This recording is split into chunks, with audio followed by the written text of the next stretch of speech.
Hi there, and welcome to the Skylight Books Author Reading Series. You can find out about this and all of our other author events at skylightbooks.com, where you can also browse our inventory as well as order books online. You can also follow us on Twitter or even be our friend at Facebook. If you would like to talk to a real person, we can be reached at 323-660-1175. Thanks for listening and enjoy. However, this fine evening, we have Miss Erika Lopez here. Barely needs an introduction, however, I'm going to do a small one. She's a cartoonist, a novelist, a performance artist. She was born in New York, studied in Philly, somehow eventually ended up in the Bay Area. And most recently, she is one of the founders of Monster Girl Media, which I would imagine we may hear a little bit more about. She's the author of 7 books, including one very close to my heart, Flaming Iguanas. I happened to find it in a Barnes & Noble in Des Moines, Iowa in 1998 as a little high school kid. It was shouting at me from a shelf filled with quiet, unassuming books, and it was shouting. It was hardcover with brown paper, had these amazing illustrations that supplemented the text. They weren't really comics. It was like nothing I'd ever seen or read before. It made me breathless. And the book, presumably the author as well, was not afraid to be offensive, not afraid in the slightest to shatter expectations. It was My on the Road, and Tomato Rodriguez was My Sal Paradise. So that is one of her earlier books. Tonight we are here with a book sort of for the next generation, almost 10 years later, more than 10 years later, called The Girl Must Die. Jessica Crispin, who's a writer for Book Slut, a great online review site if you haven't seen it. She wrote The Girl Must Die is heavily illustrated with Lopez's artwork, mixing graffiti, tattoo, comic book styles with wild abandon. Her writing is a similar amalgam of breathless tirades, stream of consciousness, aphorism, and traditional autobiographical narrative. So that's what she's going to be reading to us from tonight. Join me in welcoming Erika Lopez. Can you use that podium over there? Yeah, sure. Please, thank you. If you need it. Because I can just be off. Okay, I don't know how much anyone knows about anything that's happened, but it's been a really rough 9 years. And I've been on welfare, I've been on food stamps, and I followed Susie Orman's credit card thing back in the day. And they were giving me credit cards back when I was on welfare. I mean, that's how we got in this situation, you guys. And yet, I got a 767 credit score. We were gonna do a crappy little book. And we got this 3% balance transfer thing for a lot of money, so we made this book. We just went tits out on this fucking book. So give us all a hand for this fucking book, man. Like, I am so into eyes, I'm like, always touching my fucking nipple, so forgive me if I just get into being my own self. So then what happened was, I went around and I toured this. I had lost my sense of humor. I've had 4 friends commit suicide. And a lot of this book is born out of that, because I was realizing we can't afford to lose people like Camel, like me, and all sorts of really amazing. I don't want any more women running off of cliffs anymore or dying of cancer because they wanted to fuck somebody. And I just was thinking that's why I didn't know how to go forward into the future. And I was really angry after losing my friends. And I just thought, this is really fucked up. And then the lesbians were calling themselves boys after a while. I lost butches, so I stopped fucking girls altogether. And, well, for other reasons, because fucking girls is a lot of work. So, you all know about the emotional shit. We are a lot of work. And so, also, then I was going to say that, I lost my train of thought. I'm doing this a lot. I think it's the 43-year-old thing, and I love saying that. And I love saying, oh, I'm having hot flashes. I'm having fun with this whole getting older thing now. So, anyway, this is a piece from The Welfare Queen. This is the show I wrote, and I ended up touring with the help of my fans, and my fans brought me back, because I didn't even know why I was writing. It was just something that happened, and I meant to be an artist. I meant to be an artist and wear a lot of black. So this writing thing, I have no idea how it fucking happened. So almost 20 years ago now, I was an art student in Philadelphia, and my friends and I, we wore black. All black. We wore nothing but black. We even wore black tampons. And we desperately dreamed, and I'm going slower for you, Liz. Liz, you tell me if I'm going too fast. Am I doing okay? And we desperately dreamed, and I might go too fast, because in New York they said, go fast, fast, fast, fast. We don't have to catch what you're saying, we just need to catch the gist of how you look. So here we go. I'm going to try and keep it slow, because Liz says we're in California. Go a little slow. I'm going to go a little slow, okay? All right, here we go. Almost 20 years ago now, I was an art student in Philadelphia, and my friends and I, we wore black, black, all black. Nothing but black. We even wore black tampons. And we desperately dreamed of finding our own gallery dealers who take 95% of our income, shoot us up with heroin like they did with Jean-Michel Basquiat, and then take our promo shots and cover up all the track marks up and down our arms with thick stacks of diamond tennis bracelets. And then lubricate us with tubes of our own oil paint and fuck our armpits, cracks, and folds. But we didn't care. We wanted gallery openings. Gallery openings with triple cream brie, crusty French bread, washed down with thin, tinkly laughter. Ha ha ha! But not long after, my friends suddenly realized how women actually making it in art is pretty much a crock. So they washed all that eyeliner off their eyes, threw out the tiny vials of patchouli, and bagged the art room to become bright and cheery mothers, content to paint the scenes from their driveways. Oh, and they were nice drivers, but all of a sudden it was like we had nothing to talk about except for old times. And back then, old times was like, what, a month earlier?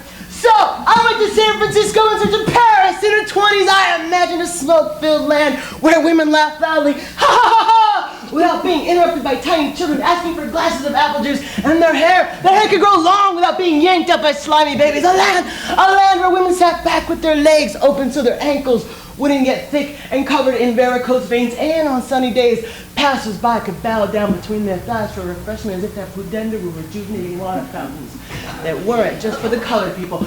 Paris in the 20s, and oh how it was roaring, but it was roaring in a slightly different way. Oh, it was roaring for all the baby boomers everywhere who were waving their hands in the air like they just didn't care, all the while telling us to recycle plastic bags, avoid caffeine and MSG, pick up the dog shit, stop wearing perfume, so that they can play another day and pay us our only slightly roaring 39-cent raises. It took me a week to save up for a number 4 vacuum. I eventually had to break down and apply for food stamps. The year was 1995, a year when lesbianism was all the rage, until straight girls suddenly realized that actually being good at lesbian sex involves a whole lot more than tossing your head back and moaning like you can do with boys. Now, boys think you're great for simply being warm and downright amazing if you actually move in bed. It does not matter if you're reaching for a remote control or a gun. But with another girl, once the reporters pack up their cameras and go home, you had better figure out what to do besides tossing your head back in the morning, because after the third date, that shit is just not gonna fly.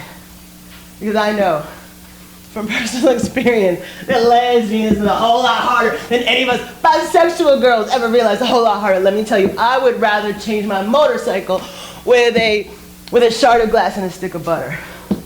But I think sometimes, it comes down to the impossibility of teaching old dogs. Because I've been fucking boys since I was like, what, 12 or 13? And I cannot even learn Spanish as a second language. 1995 was also a year when bloated gold earrings as big as bagels hung from black girls' ears and rested on their shoulders next to all the responsibilities for fatherless children born out of promises to pull out in time. Now, when I first went to San Francisco, I thought that there were no black people in town, and that they had to rent them for special events like extra chairs. But when I got to the city's welfare office, there they were, hiding out in the food stamp line before they had to pull out of this foofy biscotti city of latte people. And one of these last black men sauntered by in a white nylon running suit, and when he walked, he sounded like a teacher with loud pantyhose and whooshing thighs as she passed by your desks in grade school. Remember that? Remember that, huh? I can imagine plump thighs fighting and pushing to get in front, wearing the way the pantyhose and friction so intense that she started fires.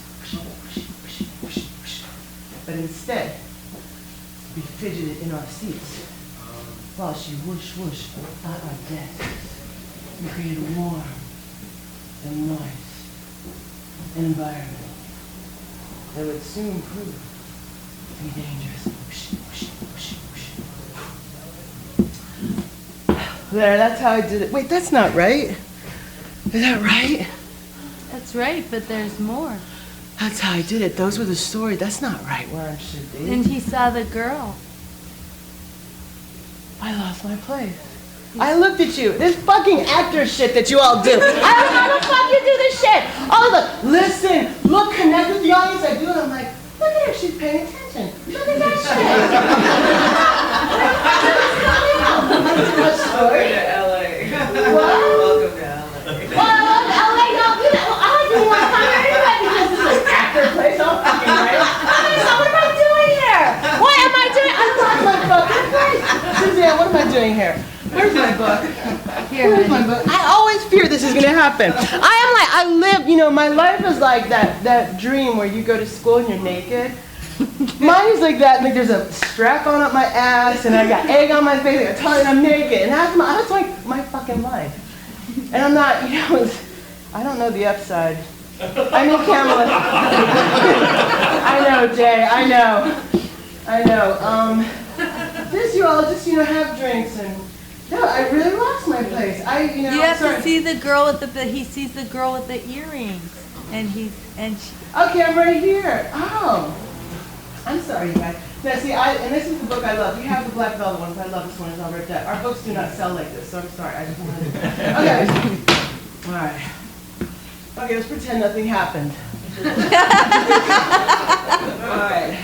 And I'm all sweating. I could just say it's because I'm 43. I love that shit. I can even wet the seat and say, oh, it's because I have children, my kegels are shot. I want to say it. I just love it. I just let it all... It's like reality.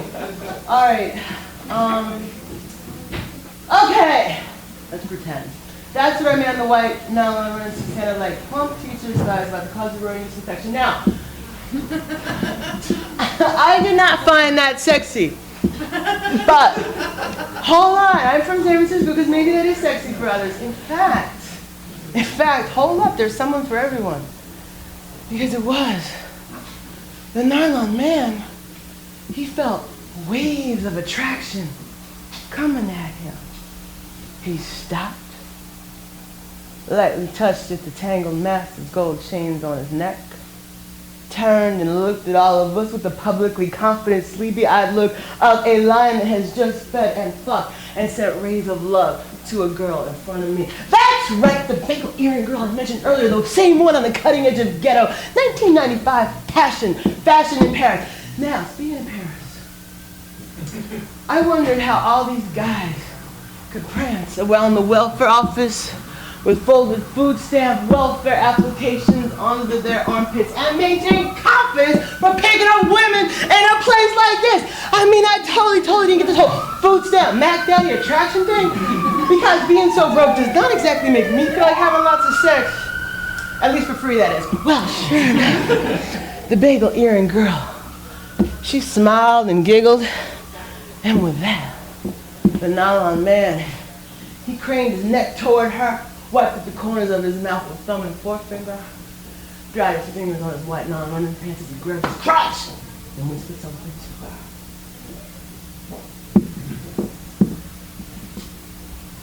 The bagel earring girl. She fumbled with the cover of her food stamp application. She wrote something on the end. Toward the corner of her phone number. It was a match, ladies and gentlemen. Bagel earring girl and his infection boy were gonna get it on! And it'd be beautiful because for a little time at least she believed he was really gonna pull out. And all those years ago, when our bagel earring heroine went to window A, all those years ago to turn her French blue application, the lumpy, tired people in charge would try to break her down, make her feel bad for being broke. But she couldn't be broken, because the big gold bagel earrings were all she had, and the new man in the white nylon suit, he'd make her feel good again, real good, like whoosh, whoosh, whoosh, whoosh, whoosh. The state would make her pee in the cups and midfield dreams, then bring utility bills from 1937. But they wouldn't notice this missing corner of the paper. And so, the lumpy, tired people in charge wouldn't ever know what it meant. And so, they couldn't take that from her. She found love. A French blue love. The kind of whooshing love would make her feel real good. And create those old, warm, and moist environments. But like, not prove to be so dangerous. This time. So there. That's how I did it. Those were the stories that I told myself in order to maintain this hip and this detached and this ironic way that my generation deals with the heartbreak of actually giving a fuck. Sure, it's arrogant, even extremely annoying, but if we actually fucking cared about all the shit that is going on, we would be so fucking heartbroken. So, I'm just gonna sit here. Is that what, I don't even know where I am again. I'm sorry. It's just so, you know, it's so, it's just, you know, it's still going on, you know? And I'm sorry. It's like, you can't get ahead. And now I'm trying to get, like, because I did this credit stuff, you know? I'm smart with money. It has to be when you're an artist. And, like, I see, and I think the last 9 years were important. And I do think that when you get too much, or you have too easy, or you're an American, you just get kind of lazy. This isn't part of the show, I'm sorry. I'm just saying that, like, it's hard because I just got a bill before I left because they're trying to chase me down to pay back the food stamps and the welfare because when you take credit out, it's considered cash. And they want you to hide your cash in pillowcases and all that stuff. And they started to realize, because I was middle class, that the system is no blessed leaves is very real. And I start to see and understand people who don't have what I have, the education, the connections, the tits that I once had. Now they run, they go into the bathroom, they go across the street now without this bra. But I mean, when you are young, that's the hard thing. You use your tits, you use everything you can, And then you do get to be a certain age, you start seeing women doing shit to themselves. And you start seeing girls like acting like little whores. I can't even make love. I'm fucked up, I'm not trying to have therapy here in front of everyone. I'm just saying that, like, you're paying attention. And sometimes, you get the feeling like, that's why we did this, because you get the feeling like, and I know Patricia's in here, and like, when I saw Patricia Arquette, and when we all saw Ally McGraw on Oprah, it was like watching porn to see a woman with real expressions. And then she gets to you, and you're young, you're like, it's cute, it's conceptual to be a feminist, And you get older. You go, man, this shit's for real. We let this shit go. And we got really brilliant women putting shit in their faces, and we wear shit to their body. And you just go, why the fuck? And then you see men are kind of fucked. Everyone's fucked up. We're all the same, No, I'm sorry I'm going off. It's just that I'm really overwhelmed. I come here to Camelot. And Camelot is the coolest people. Christians didn't even know us, some Christians here. And I haven't seen this kind of, what's the word? A collaboration in a long time. And it seems like people leave San Francisco and New York.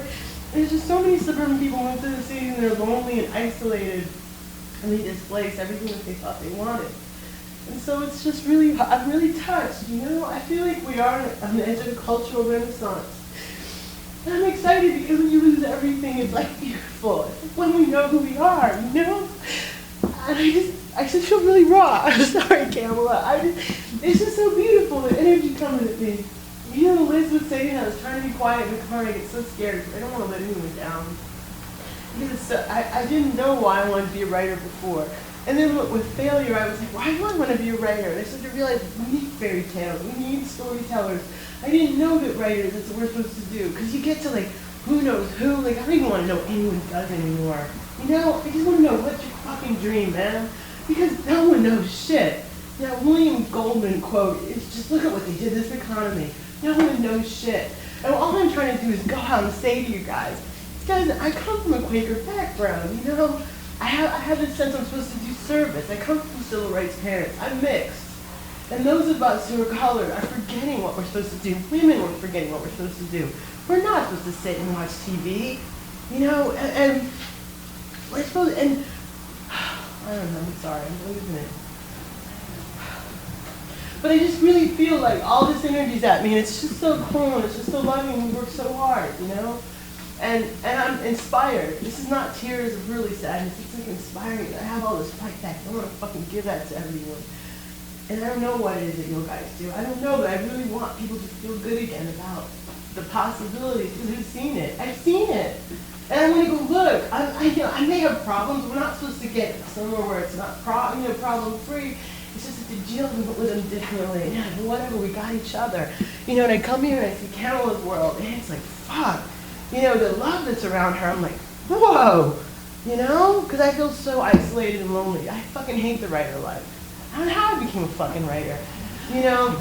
And I just want to, you know, I don't know, I can't finish that right now. I just want to say thank you for showing up. And I really want to make myself available, my energy, you know? You know? Oh, sorry. I just am like this, and this is why it's so scary, because it's scary good. I never know, like when you live in this place, this is what's so sad about what we've done with femininity. Femininity can pick up buses off of children, and we turn it into a fucking punchline.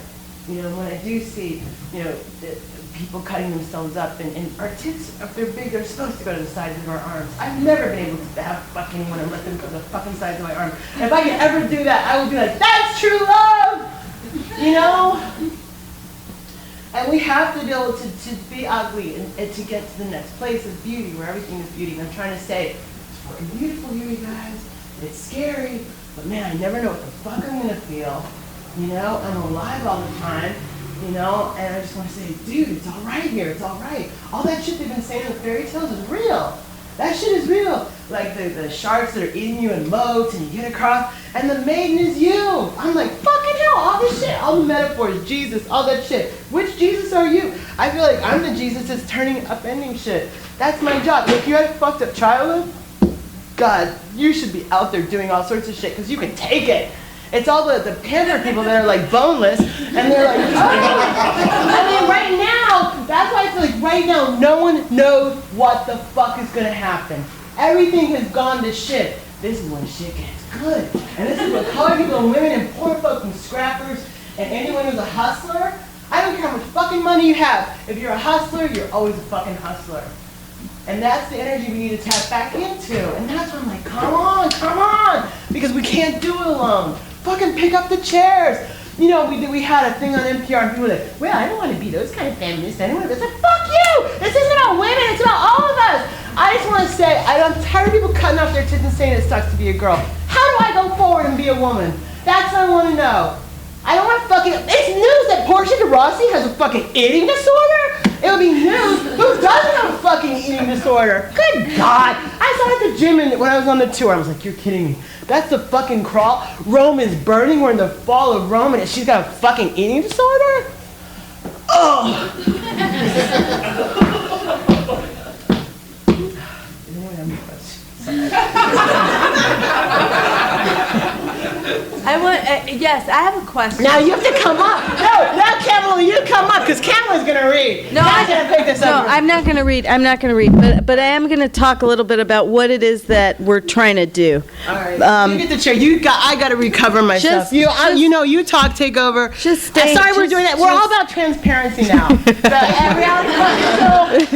So hold on. You talk. Okay, so what we're trying to do, along with publish our own books, make our own movies, do whatever we can to empower ourselves to create what we want to create and support other people that want to create stuff that aren't necessarily in the corporate structure, that find it difficult to get into that structure. We're sort of saying, why is the artist chasing that which is essentially sitting in the passenger seat of a car driven by a Cylon? And that Cylon's prime directive is increase quarterly profits. Now, as an artist, when I take that passenger seat with that robot, I'm essentially denigrating that which I am and that which I do. Because art isn't widgets. Art is ideas, and art is this culture, and art is moving us forward and getting us out of this situation. So we as citizens or artists or just people need to find a way to reconnect outside of that rubric, really. Find a way outside of it, and then take care of handling it. Because right now, it's handling us.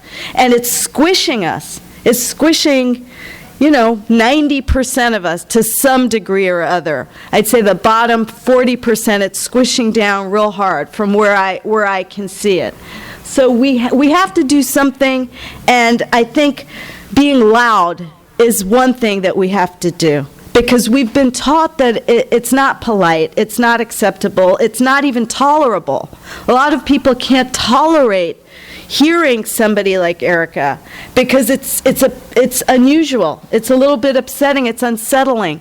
But we have to refine that. It's what we're calling the monster girl. We have to refine that to take back our humanity to some degree. That's our proposition. That's our theory. That's what we're doing. Yes!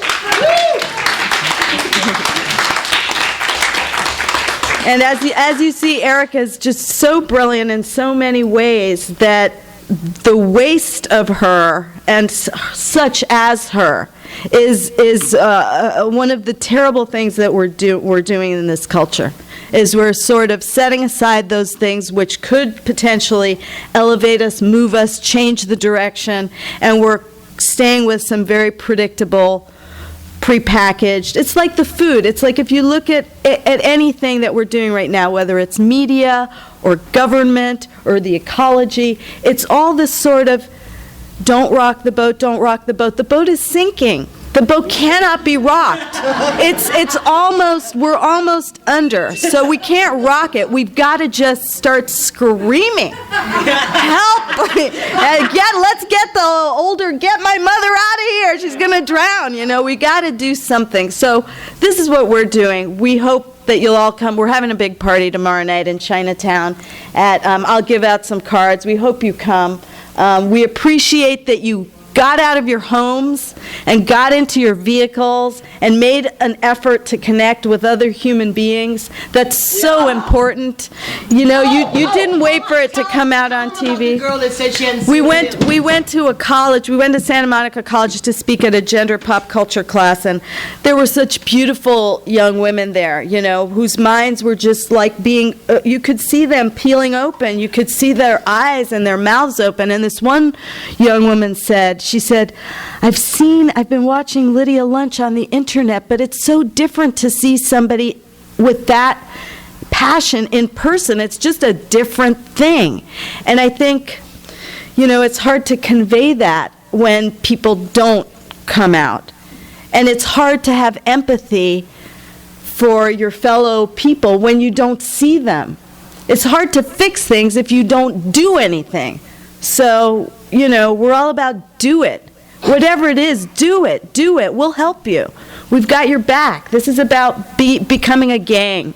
Like a gang of people that, it's about a gang. And we've... this shit. It's real. It's possible. And basically that's it. We want to start a revolution. We want a movement. We want to connect with all these multi-headed hydra that is this wave of people that can't take this situation anymore, that feel totally out of the loop. Well, where do I fit in? Well, let's push them to the side for now and worry about saving ourselves and getting on these lifeboats and saving our country. I hate to say it, saving our country and this culture for whatever this culture is. Let's try and make it something real again. And that's about it. Oh, yay! Yay! She's a big fan of mine, if you have. Thank you guys so much. I'm going to give you some postcards, too. But Pat, if you have any questions for us, go ahead. This is the time to ask them. Because if you all ask the same thing when we're up there, I'll be all pissed. Everyone does it like, I don't want to ask you, but I want, ask now. You can have a moment. Go ahead. Camel, where are you going? I got a chip. Find the postcard. Oh, they're right here. Does anyone have any questions? Think of, oh, those. I have a question. Yeah. Okay, so you said that it was difficult to become a writer. It's difficult to be a writer. Do you have a process? Do you write when you feel to write? Do you force yourself to write? I practically chain myself to the basement water heater, and I really, no, I do. I really do. I don't like to write. I don't like the introspection. It gets exhausting because I think that if I'm going to write, if I'm going to do it, I went to an art school that was Pennsylvania Academy of Fine Arts, very old-fashioned, stodgy. As freaky as I look, I believe that everything, I think you should know how to spell before you start spelling things like R-U. You know, I believe in the basics. I listened to your interview or your husband's interview with Joel and Kamala, so I know that you're all about craft too. And so it was all about craft, and I love that Kamala and Joel are about craft because then there's a basis from which you can, you know, spin off and do your splatters, basically, or your, you know, your riffs. My process was to, I usually have a muse. This last book was mostly written to, the last big part, the hardest part was written to Brad Wyman, just in emails. I didn't fucking care if he read them because I used to have a muse before that I would just talk ideas out. And part of this, the reason I say it's simpler when you have been excused from the table, I was in group homes and sent to foster care, and I was a precocious child. I ran away a lot, so I'm used to of not pleasing people. So it's easier for me to write things that people hate, which is what I think makes interesting writing. And it's not about the shock factor. I think that's what's happened now, is that people just mistook courage for shock. And so it's gotten cheap and easy. So I think that what's difficult for me, because I'm so visual, Kamala will tell you I'm not very clear. I have a very hard time, because I'm almost in a pre-verbal state when I'm creating and I'm thinking. So I see in pictures, like it was my escape when I was in bad situations. It was always the thing that saved me, or kept people from raping me. I mean, quite literally, when they go, oh, you can draw, well, fuck you, you're good. You know, I'm really very serious about that. It became this where I could stand up straight and be like, I'm the artist. You know, that was my identity. And so it's harder for me to come up with words, but I think that that's also an asset. Because I don't know what I used to read a lot, of course, but I just mean that I think that while I have a muse or someone to whom I write, to make sure that I'm clear. That's what I mean. Like I have to either talk to someone. I can't have any interest in just writing just to write. And I could never imagine how anyone has 800-page tomes under their bed. Because to me, writing is like taking my blood at that point and going, I was here, and here's for who's next. Don't do this, and fucking don't listen to them. 'Cause that's what I feel like. If I'm going to go into this place, it can't be for self-indulgent, look at me ego shit. Because that is what happened with art. Art, all this reality shit, it's fucking creeping me out. Because, like when Joaquin Phoenix did his thing, I was like, are you fucking kidding me? Dude, we are on fire in America, and you're going to give them a fucking let them eat cake with a performance? You know, because art is supposed to, performers are supposed to take us out of this. We need the stories, we need the faces, we need the expressions. That's why I say when Ollie McGraw was on Oprah, it was like, my God, she can be upset. It was like a whole range of emotions that we've lost, and we've inured, is that the word I want, Jay, writer man? We've inured ourselves to. Inured. That's the word we've inured ourselves to, and so my process is that, especially with now, humor is a whole other, humor, as you know, is a whole other animal. And when you are funny, when you leave, getting fat saved my life. Because I could no longer be the cute young thing. I could no longer rely on the shtick that you get when you're cute and young. Which is good. You have to develop character, and you have to all of a sudden be interesting. And also my humor saves me. Humor, as you know, scares people as well. But humor is dangerous because if you start to believe what you say, the reason I think comedians die and do heroin is because you've got to, this is going to sound so woo-woo, but just forgive me. You have to find God with a little G. And when we're funny, we're whinging away from going into the ugly fears. And so if you're always doing that, if you can never transcend, you can never go into depression, you've broken down, have your house go on fire, and just be like, I'm shit. And that's when the beauty happened, and that's when I think this country, I mean, I thought that was 2000 with September 11th, it didn't happen, you know, but I'm trying to, I used to want someone else to do it, the other artists to do it, and that's when I lost everything, so I guess I fucking had to do it with Kamala and whoever else would come along, because the humor, everything I write starts out flip, starts out very flip, very New York, very hip, very fuck you, and I can fuck you, and I can flip you like burgers. That shit will kill you. You cannot live with that at 3 a.m. There's nothing there. So, for me, I have to chain myself to my metaphorical basement, to the water heater, and I have to like not have sex, can't have anything joyful for a while, because I have to be so fucking miserable and pissed. Well, usually that's what makes me write. I do not have a process like real writers. I don't have the daily thing. I don't want to fucking write. I usually write when it's so painful that I'm alienating everything. So then I close up and say, you'll hear from me for 6 months. In this case, it was like 9 years. But, but you know, I have to go because it becomes a mystery. What happens is with my writing, I've learned. This is why I do advocate fairy tales for everyone's stories. When someone tells me, oh, you're just fucking jerking off or you're fantasizing, you fucking have to fantasize. And this is the shit I'm telling you. All this female shit that they told us was wrong is like essential. All this visual, you know, like imagining. I have to walk into my stories, and that's part of what drawing has been for me. When I wrote Flaming Iguanas, a really bad screenplay, I wrote it as a cartoonist. At the end, the character leaves and goes on a motorcycle trip. It actually inspired me. I didn't care if anyone read it. It was like, fuck, I can do this shit. And it became like a secret in my own head, my secret fairy tale. So I made this jacket with like a really bad patch, and it was like in my head, I'm my own gang. And then I think, well, so what? What if I'm insane? What, is this reality so fucking great? You know? You know, I'm having more fun. You know? So I go around like I'm my own gang of one. And I was. I mean, that shit gets me through, whatever it takes, right? So my process is very much, I have to have the cover, I have to have the visuals, I have to see the end. But I don't have my ending because I start my writing with a question. My question now is, can you have everything you want, be a good person, not have to ask people what they fucking do for a living when you say hello and meet them? Can you do that? And can you have a self-sustaining company and business of smart people? Can you? That's what I want to know. I don't know. Because it hasn't happened, but so far we're fighting and getting along. But fighting is part of it and discussing things.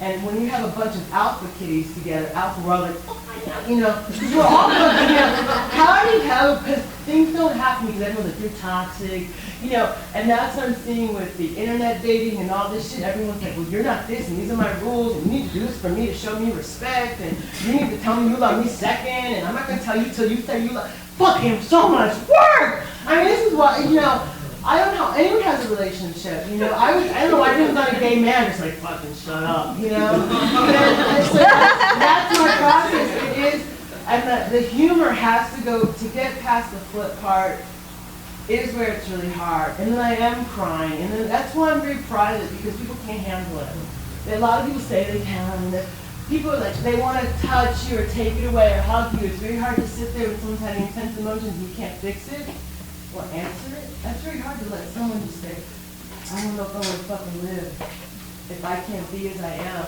You know, and you can't fix it. Oh, have another, you know, write in your gratitude journal. Good bubble letters. Fix it, you know? So that's why I want to go, you know, that's my it's a very long, because it changes every time I think I got it. It fucking changes. I'm like, okay, I'll never have another creative. I have learned that I will not have a creative block ever again if I am spontaneous. What is awkward now is that I lurch like I'm just driving stick with my spontaneity, but I think I'll get more smooth. But I've all this female stuff that I was told was bad, the illogical, because my mom was a businesswoman. And so she was like, never cry. Once you cry, you fucking lost me. You know, she didn't say it that way, but it was just like, she's from another generation. And she's one of the baby boomers. And so, for me to cry or get mad or enraged, like, you're fucking me. Don't fucking make me have to read your mind, you know, because that's what happens when, you know, in the business world, they go, that's business. And then I started to realize that business isn't so logical after all. And if you look at what they've done with the economy and credit default swaps, all these derivatives, all that shit, that's more fucking creative than any artist I've ever fucking met. So I know that I am actually quite logical because I have made a living this long doing my thing, and this shit is not logical. Anyone who got a mortgage I think Americans need to take responsibility instead of always saying I'm a victim in the bank. I believe that that's true. But I'm saying that we do need to start soft whining. And so anyway, that's away from the process. But that is, I have to beat it down to get past the humor because it's so easy, that's our tool our whole life, is to be glib, flip. And so for humor to transcend, I thought, am I going to lose my sense of humor? If I lose my sense of humor, I lose everything. And then I realized, fucking hell, I got a whole fucking sense of humor because almost everything's fucking funny if you just look You're at gonna it. hit him in the head. That makes it better. Yeah. How accessible do you want your work to be, and what do you want it to do in the world? Now that I'm 43 and I'm at a different place in my life, it's no longer about my own comfort. That's why I'm up here. And it is about the little ones that come after. So we do want to be accessible. What we want to change is what accessible has meant. And it has meant that I've got to go I mean, I'm talking about like Camelot is considered fat by the end. You know what I mean? Like this, but I'm saying this is the shit that I want to change what accessible is because we actually are accessible. If you look at what's on TV and what's in the movies, I don't think most of us know these people that exist. I don't know them. And so accessible, what I am confused about figuring out how to handle, and the reason I've been loath to sell my work, I've never been into taking meetings ever since I first came out. I mean, I was blown, because it was like the Latino, everyone's like wanting the fucking Latino market. There is no fucking Latino market. Like, a lot of us don't watch Univision. It's a very different group that we know about, and it's like, you don't just come by it, because there isn't, it's not Univision, it's not this kind of shtick that's on there, it's a little more complicated. I don't know how to explain it, but it is hard to explain, but yes, I want to be accessible because I want other people to see our fairy tales and know that they're not wrong for being super freaks or wrong, or how to channel it. Because what happens is when you're not given stories or ways of channeling that, you do bad things. You get in trouble. You do. Most of the people that are interesting, like either could be in jail, murdering someone, or very wildly successful. You know that. Because it takes a lot of the same kind of fuck you kind of things, but it's just your opportunities or where you are, who you know, or luck of the draw. You know what I mean? That doesn't really answer the question. That's a hard question. It's a very hard question, but yes, I want to change what is considered, because then you're talking, when you say accessible, it depends on who's asking the question, right? Because if you're talking about people in the business, because we're in LA, they would say something we can sell, right? But we're trying to show that there's a whole other range of women that exist that no one knows that even fucking are normal. You know what I mean? That's what, and it's hard to go, we're here, because people actually like us, but they think that we are a weird fetish or a secret, but that everyone else wants this other stuff. Does anyone know what I mean? Okay, so what were you saying, Jeff? No, because your work isn't bland, and appetites currently are bland, and they have been for years, and that's where we are. And so how do you get your flavor in their mouth?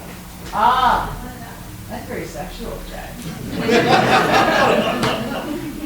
I'm not going to hit that back there because I'm going to try and be elegant. Anything else? German, I'm very. All right. How do you get your In flavor? Santa Monica, how did they react to you? In Santa Monica? Yeah, this gig that she It was talking good. about. It was good. Well, what's really interesting, this is a whole other conversation. This is why business is very complicated. A friend, I actually did a lot of hands-off for this tour because I want to see all of us who are involved, what our skills are, what our weaknesses are. So I wasn't very hands-on about what people did in the cities I went. I wanted to see how good are we. I've been saying we're great at business for years. Maybe we're not, right? So I let a lot of things go, which is really hard because I'm the one who's got to go out there. So that was really hard. One of the women who did New York thought, oh, the black people will love you. We'll put you in this bookstore. I'm like, no, baby girl. But I let her. I said, go ahead. No one showed up. Paul Mooney showed up. That was the hot. I'm not even starstruck. I saw fucking Paul Mooney. I couldn't speak. But no one showed up. They didn't even order the fucking book.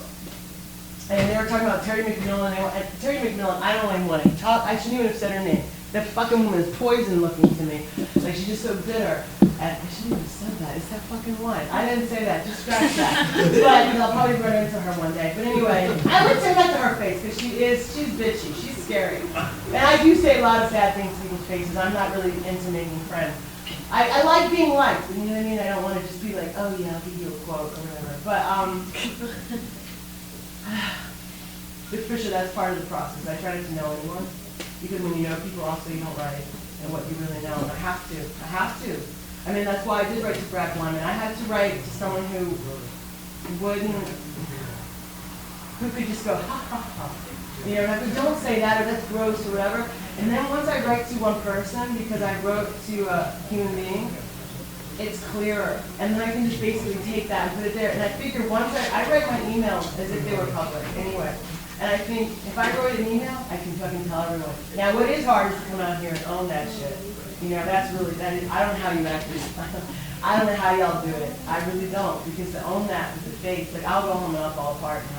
I want to sleep forever. Really But then she'll wake up at 4 in the morning. I do. I'm like an old lady. I would watch Matlock at 8 right now if I could find it somewhere, and I would wake up with a kid. I fucking love Matlock. She know I love that shit. And PBS was Matlock. Oh, good. Don't be talking about my Matlock. Indeed. Don't be talking about my Matlock and all that shit. Don't be doing that. That's my happy world. Nice clean death where it's like black and white. I love that shit. I don't want any gray area, and they're like, they shouldn't have gone to death row. That fucking shit, honestly. I don't need more of that shit in my life. But Blanche, that's interesting because I do think that that's the beauty of everything going to shit. Is that I think we're gonna have a period of like the say l'ennui and everyone trying to keep it together. But I do think that when you have so many talented people out of work and pissed off and you're like, I fucking spent 4 years for this shit, that's beautiful. When people are enraged and finally go, what have I got to fucking lose? I got bad credit, all this shit that I thought that they had on me. That's when things, and I get excited because I think that it's the human nature to want something exciting. The reason, I mean, I'm a little more crude than Pamela. And so if I go around all these, oh sorry, I'm all in here. I don't need to do it. I am so rude. Like I might as well be texting in front of you. But no, but that's actually, we went to New York and some chick was fucking texting. Like I turned my head for a second, like we were having, I was like, put that fucking thing away. Like I want you to act like it's 1985 with me. I want you to fucking look in the eye, go fucking text, go fucking take your call after me. It's not fucking important. But it's like you think I'm a fucking TV show. But that's what's happening. And that's what I mean about this whole Joaquin letting me cake. I'm going to be cute. And you know, people don't need that. And I think that the beauty of that, the beauty of education is knowing history, right? So you know this has all been done before. You know the WPA was doing shit, but the government has been different, right? So everyone says, oh, everything's been done. It hasn't been done. Because you can look, the reason I was depressed and then got happy was I accidentally saw an Oscar Michaud write up. And I didn't know Oscar Michaud. He was a black film producer, filmmaker, crappy, mediocre filmmaker who was going around making money in the black community in the 20s and 30s when they were lynching people like 3 days a week. You know? And you just go, what am I fucking whining for? You know? And then I just went, shit, I'm whining? And there are all these great historical stories of people just going, whatever, because they don't care if they set us on fire. And they just go, let's just do it. Because when you're middle class, you do get into whining. It should be easier. I have a right. And there's a law. And there's, you know, yeah. It's all true, but you're going to die. It's like, so I think that people are getting more. I think that when they do see that, like when Kamala was saying the girl at school goes, you get to be like that? Like when I saw Patricia on TV, I was like, you get to be like that? Like normal with a bathrobe? Like you know? There was some woman, I don't even want to say her name, the whole fucking show, her facial expressions didn't change. And I'm like, what are we doing? Then it's like, when it was like cartoon characters and marionettes. And it's like, why are we, you know, I think that if we go, remember, you're here, remember, touching your nipples feels good, remember, not knowing what the fuck is going to happen in live theater, remember that excitement. I think once you bring that alive again once, I think people go, fuck yeah, that's pretty hot. And when they don't have anything else to do, but when you have people having 3 jobs, living 6 up to an apartment, and you keep them busy, they got student loans, They've got mortgages, now they're underwater. You can totally keep people busy and preoccupied and from knowing each other. But that's why I do think if you try and get something going, that's why it's hard because people haven't shown up in some places and then it was stockings, it was to the seams. But then it's like, are you supposed to spend all this money on a fucking publicist? Because that's like the old system. Then why would you give your money to a publicist when you can put that money towards bigger, cooler stuff, right? $6,000 a month. I can do a whole other fucking book for $6,000 a month. But what it means is going back to like the 60s and 70s kind of concepts. So I do come from Quaker parents. I actually was lucky enough to see how this stuff works. And it's not hot. And people don't know there's this time when you're sitting there and you're like hating each other and it's not sexy figuring out how to work together and you're like, I don't want to do that, I want to do it this way. And that's about our relationships, it's about ourselves, the way we're like, I should be successful, I should be this way. We have this timeline, I think, it's just, where did it come from? That's a weird story. So I think that if we change the stories, and that's why I'm transparent about all my fucking failures. The process is about going, I'm human because every time I do that, every time I risk mistake, I don't fucking know, I don't want to die. And someone has the guts to be intimate and say me too, that keeps me here more. That's like Camelot or all, you know what I mean? So I guess I have faith that it's like, it's inevitable because you can only be dead for so long. You know what I mean? Right? That's how I feel. I mean, I don't know. What do you think, Jay? Talk to me. I like you. You're like, what? You're like, come on, girl. You're like, come on. Watching you and being passive just doesn't make sense. Well, I have been passive, Jay, because what I'm saying is that what I'm trying to tell the women is that we've been taught we're emotional, you're not making sense, you're illogical. And what I got, and I was watching Christiane Northrup on PBS once, and I went, oh, all that stuff that I thought I wasn't saying, the voices I'm hearing, the feelings I'm having, oh, that's normal. That's what I mean, is we need to know these things. I thought I was just being girly, woo-woo artist, because everyone goes, oh, you're just so emotional, just calm down. And I'm like, wait a minute, you're wrong, I'm actually right. And then I lost it when the book came out and Emily Rams's article in Buzz came out, fucking split happened in my head. I said, I'm never going back again. Because I realized I was always pulling my punches. And everyone knows, anyone who's done anything knows, you're never supposed to be too fabulous. And I'm like, fuck it. You know what, it's life is too fucking short.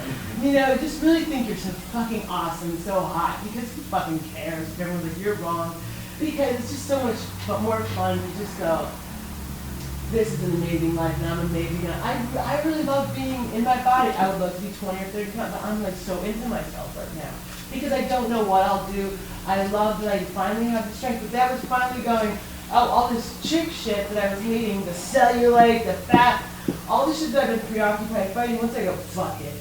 And it was like, there was a book, The Fat is a Feminist Issue. Once you stop looking at your own fucking navel and go, I'm a man, I'm a woman, I'm this, I'm bisexual, then you can fucking live. You can look at people in the eye, lose your place in your show, and you can fucking go, I don't know, what's gonna happen next? And that's like, I think once people learn how to do that, and they trust that they aren't gonna go fucking cheat on their husbands, and because that is the fear that people have, that all hell will go loose. And what I think we're trying to say is that passion can grow up, and that's the human thing, that it can transcend. It's got to go through this trial by fire. But there, I'm trying to say, dude, I've been there. This shit is good on this side. I'm like, I'm not rich, but I'm like, I wouldn't trade this shit for the fucking world. You know, like I get to walk, and that's the feminine that's been so denied, but that's pussy shit, you're weak. Fucking, I can pick a bus off of your kid, you know? I'm like, oh, I ain't weak. You know, and that's it. But I'm not saying at the expense of other people. I'm saying you can have your skinny arm lady Lisa that can't carry your refrigerators upstairs. I'm just saying I want us to exist as well. I'm saying as a colored woman, I want there to be many different ranges of women. I don't want to just look at Patricia Arquette to see a woman what she looks like in the morning in the bathroom. You know, I don't want to have to catch Ollie McGraw by accident, but that's what a woman looks like in her 70s with expression. And she's hot. Ollie McGraw is hot. We're talking like with buns and booty, like this. I mean, Liz is hot. I don't know how old Liz is and she's hot. You know? I mean, but we don't know that. Because she's supposed to be hunched over and you know, that's fucked up. You know? So if you don't have an image of like, and you could be like Liz and be all super freak and tell me to shut the fuck up and slow down. And she was like, slow down. I was like, all right, Liz. She's like, you're in California now. I don't see these women, and I need them because that's, so will we succeed? I think so. Because if I die, what? I feel like that. Even when I was failing before, I didn't, my wealthier friends, a couple of them who had killed themselves, had envied me. And I was like, why not? And I didn't get it at the time. I was like, why not envy me? I'm like living in a 400 square feet apartment. But then I kind of realized, I'm like living like I'm a rich lady. I don't have to work for anyone else. I get to say, fuck you, and any money that's offered to me. I want to do it my way.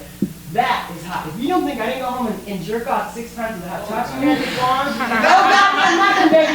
You haven't heard me talk. I'm all about it. If you're like feeling it, if you have a meeting, if it doesn't bend you over and sodomize you in a good way, it ain't worth taking. But it's true. If you're like, this is a good deal, I'm like going, without even lying down and just standing up and pulling your pants back up, it's a good partnership. Because sex and energy now, I'm all into like true love now. I'm gonna learn how to do this love thing before I'm dried up and having a vaginal walls like. Oh my God. but I'm on a timeline. I'm like, I want true love only, y'all. No more horse shit for me. Well, what do you say we turn this into a party? Anyone? Thanks, you guys. Any other? All right. Thank you so much, Erika. It's awesome. There are refreshments over here, including tequila and mixers. We have books at the... You've been listening to the Skylight Books author reading series. Don't forget that you can check out this and all of our other great podcasts at www.skylightbooks.com. Today's music was provided by Fragile Gang. You can check them out at MySpace, Facebook, and the iTunes Music Store. Thanks for stopping by, and we hope to see you soon.